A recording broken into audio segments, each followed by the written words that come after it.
Right now, as we speak, something is unfolding inside Russia that Vladimir Putin never saw coming. And no, it's not another battlefield setback. It's not international sanctions. It's not even a drone strike on Moscow. What's keeping Kremlin officials awake tonight is far closer to home, and it's growing stronger by the day.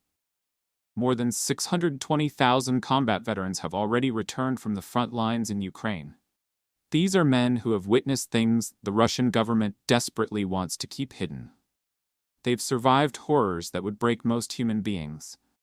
And now, they're walking the same streets, shopping in the same markets, and talking to the same neighbors as ordinary Russian citizens. Except they know the truth. And that truth is spreading. This is the largest wave of battle-hardened soldiers Russia has absorbed in decades. What they carry in their minds could shake Putin's grip on power like nothing before. Let me break down exactly why Moscow considers its own heroes a national security threat. Here's what's happening right now across Russia. These veterans aren't fading quietly into civilian life.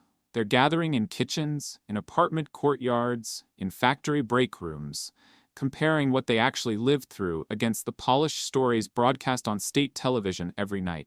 Each conversation chips away at the official version of events. Each shared memory exposes another lie. Each photograph passed between friends reveals what Russian media refuses to show. The Kremlin has spent 25 years perfecting information control. That system worked beautifully when the only voices came from approved sources. But 600,000 eyewitnesses cannot be edited, censored, or silenced. When a man missing both legs from a mine explosion in Bakhmut sits across from a neighbor who only knows the war from propaganda clips, no amount of spin can compete with that reality. The truth doesn't need a broadcast license. The mixture of veterans flooding back makes this situation wildly unpredictable. Professional soldiers who signed contracts expecting glory are returning disillusioned. Conscripts who never dreamed they'd see actual combat are coming home traumatized. Reservists torn from quiet civilian careers are struggling to readjust. Men swept up in emergency mobilization waves feel used and discarded. Each group carries different experiences, different psychological damage, and different levels of rage at the system that sent them. But wait until you hear about the group Moscow would rather everyone forget entirely. Over 70,000 pardoned convicts have already filtered back into Russian society after fighting in the most violent sectors of the front. These are men who knew crime intimately before they ever picked up a weapon. The brutality of trench warfare didn't reform them. It sharpened instincts that were already dangerous. Now they're returning to regions plagued by poverty, weak law enforcement, and crumbling institutions. If they posed risks before the war, they represent something far more serious now. The psychological damage rippling through this veteran population defies easy description. Post-traumatic stress is everywhere, yet Russia has almost nothing in place to treat it. The health ministry admitted recently that only one psychiatric bed exists for every 400 returning fighters. That's not an exaggeration. One bed for 400 traumatized combat veterans. All that accumulated pain needs somewhere to go. Increasingly, it's erupting in domestic violence, street crime, and confrontations with authorities who have no idea how to respond. The communities receiving these men are the same ones that sent them to war in the first place. Siberian towns far from Moscow's attention, ethnic minority regions in the Caucasus and Far East, impoverished villages with no economic opportunities. Places like Buryatia, Tuva, and Dagestan contributed soldiers at rates 4 to 5 times higher than wealthy cities like Moscow or St. Petersburg. Their death tolls matched those terrible proportions. Now the survivors are trickling home. Television cameras capture medal ceremonies and patriotic speeches. But behind closed doors, families whisper darker words. Local officials who championed recruitment drives now dodge angry crowds. In regional capitals, funerals have transformed into spontaneous protests. Grief becomes fury faster than anyone predicted.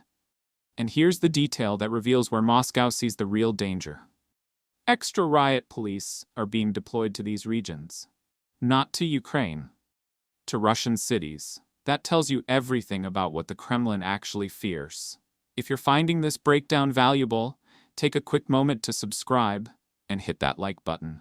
Your support helps this coverage reach more people who need to understand what's really happening. Now let me explain why Putin fears these men more than any foreign adversary. The deepest threat isn't street crime or public disorder, it's legitimacy itself. These veterans possess something no government official can manufacture or fake on camera. They carry the moral authority of having actually sacrificed. In Russia's political system, officials advance by demonstrating loyalty, echoing approved messages, and avoiding controversy.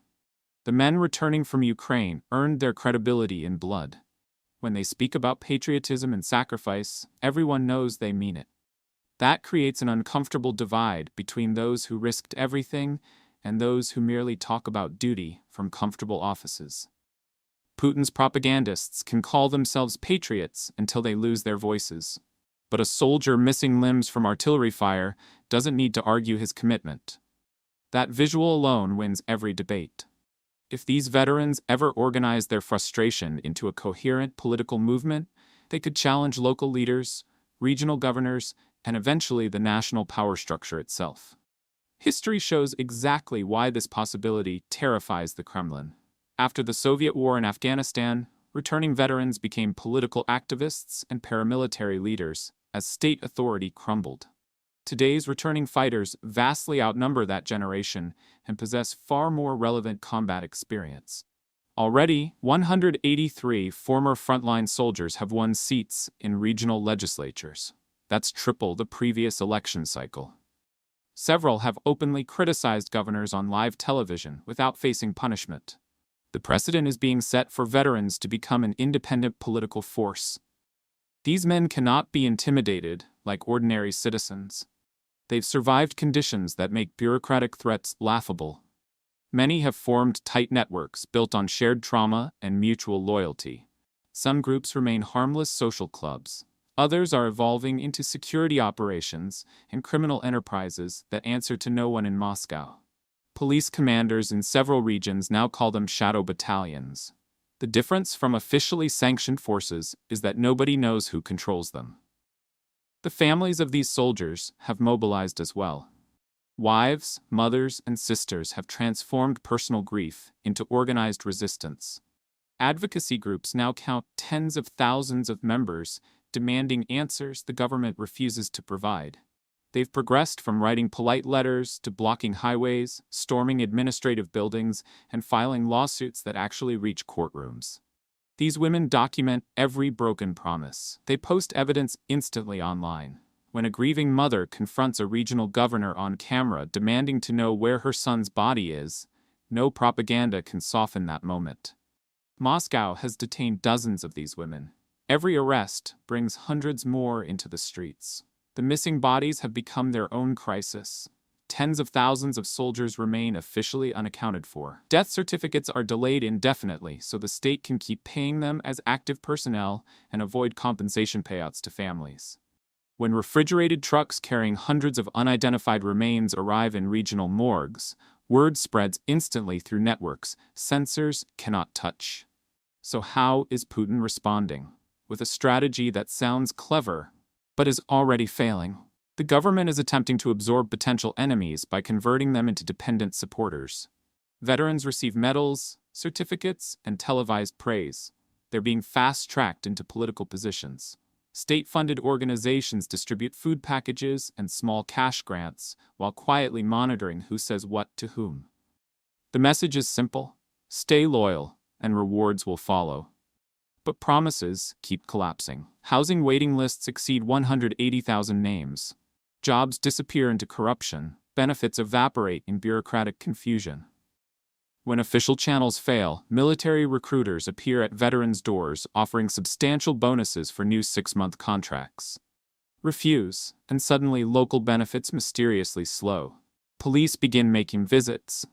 Analysts estimate over 40% of demobilized soldiers have been pressured back into service. Regional budgets are cracking under these obligations. Some areas now spend over 30% of their funds on veteran programs.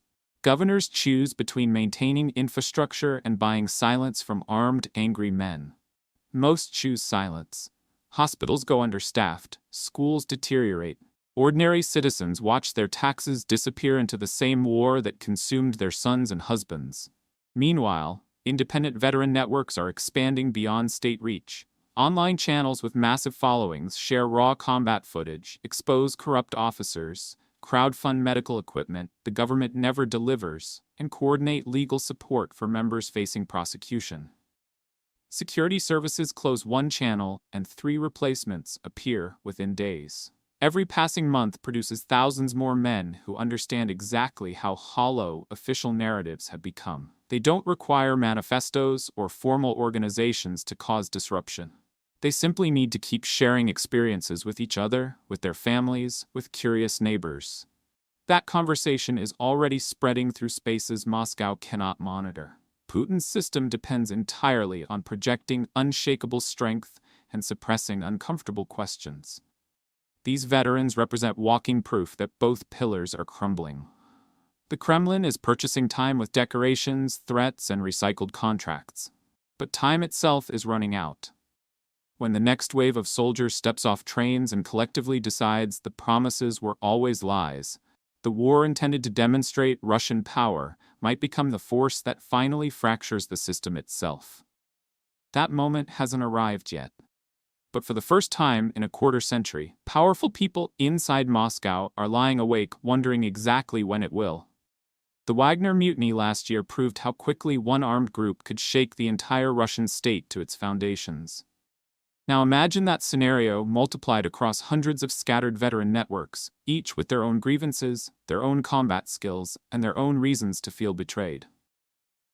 That's the nightmare keeping Kremlin security chiefs up at night. We'll continue following this developing story closely. The situation inside Russia is evolving rapidly, and what happens with these returning veterans could determine the future of Putin's regime. Stay tuned for updates as this critical story unfolds.